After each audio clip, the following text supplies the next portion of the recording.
NTV time, जनता की बात जनता के साथ। नहीं बढ़ने देंगे गृह कर, पहले नगरवासियों को मिले मूलभूत सुविधा, गंदा पानी पीने को मजबूर। ये कहना है हबीब राइन पार्षद का।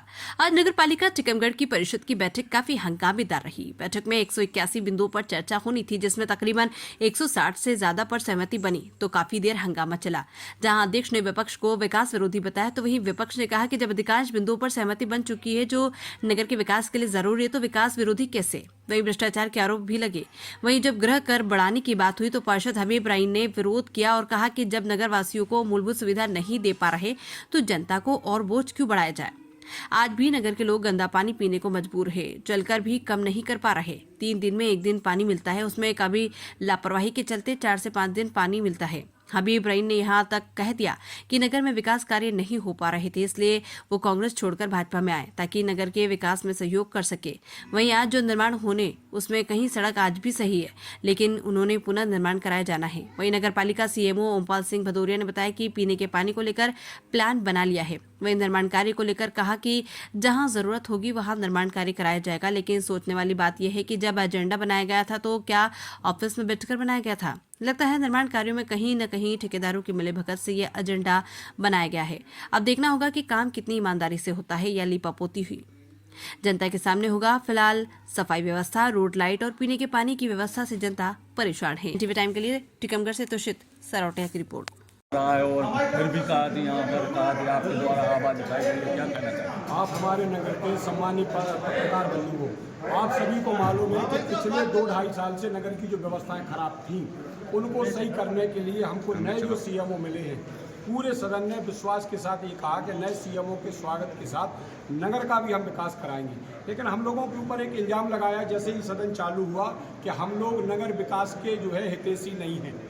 हम नगर, आपकी मीडिया में आया ये बात, लेकिन हमको ये बतलाएं कि 181 बिंदुओं में आप लेके जा रहे हैं, कितने पास किए? 170 पास हुए। अब जिन बिंदुओं को हम लोगों ने नकारा उनमें सहमति हमारे कांग्रेस पार्टी के भाइयों ने भी दी और उसमें चेयरमैन साहब ने भी दी कि नहीं, इन बिंदुओं को रोका जाए। हमारा कहना यह है कि जैसे एक बिंदु आया था कि अब हमको हाउस टैक्स बढ़ाना है, 6% चल रहा है, इसको लेके जाके सीधे 10% करना है। हम जिस नगर को 2.5 वर्ष में 150 रुपये का नल का बिल नहीं दे पाए, पेनाल्टी उनकी हम माफ नहीं करा पाए, पर डे पानी नहीं दे पाए, जिनको हम जो है स्वच्छ पानी नहीं दे पाए, हम उनको हाउस टैक्स नहीं बढ़ने देंगे। हम नगर के हित में हैं, हम नगर के जो है विपरीत दिशा में कभी काम नहीं किया।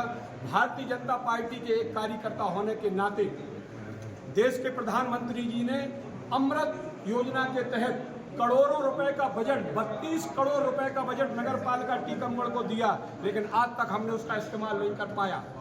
इसके बाद कई और भी योजनाएं हैं करोड़ों रुपए की मध्य प्रदेश शासन की। इसमें गलती किसकी है? किसकी गलती है? आप किसको मानते हैं?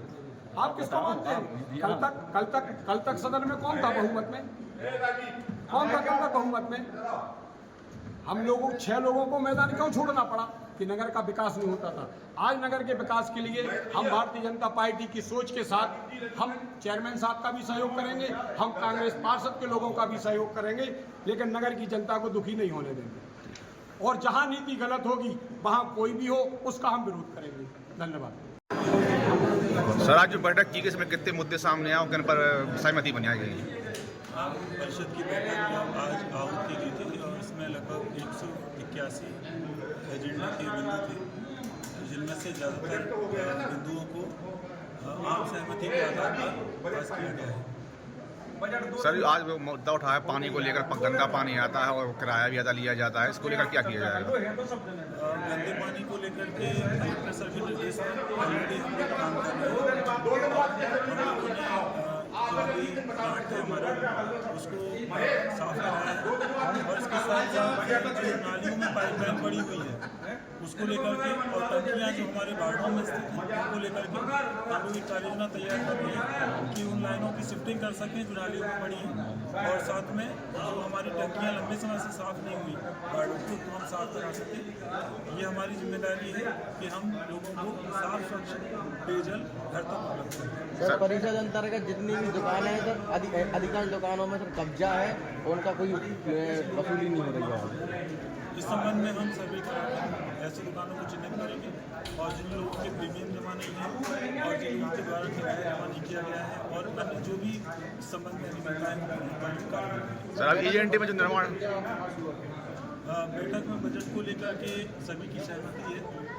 उनमें उन लोगों ने कुछ समय मांगा है कि बजट को लेकर के हमें इसमें कुछ हमारी क्वेरीज हैं तो उनका निराकरण हम लोग करके फाइंड अप करें। श्रीमू सर, जैसे कि वार्डों में सड़कें और नालियों का टेंडर डराता और सड़कें खराब घटिया निर्माण की तरह नालियाँ बनाई गई थी, क्या उनकी जांच का होगी? निश्चित होगी। इसमें हमारे सम्मानित पार्षदों ने जो कुछ विशिष्ट जो कार्य उन लोगों ने चयन किए हैं उनकी हम लोग जांच करा के उस पर कार्रवाई करेंगे, जिसकी भी गलती होगी उस पर कार्रवाई करेंगे। सर ENT में जो निर्माण कार्य के लिए कहा गया है सर, कई जगह देखा गया कि रोड आज भी सही है, कुछ दिक्कत नहीं है, उनको दोबारा बनाने का शासन के पैसा का दुरुपयोग करने का क्या कारण है?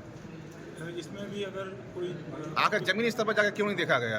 अगर इसमें भी कुछ ऐसी जानकारी संज्ञान में आती है तो उस कार्य को निरस्त किया जाएगा और उसमें पुनर्निर्माण की कोई आवश्यकता प्रतीत नहीं होती है, वैसे काम को नहीं कराया जाएगा। Thank you sir. Thank you sir.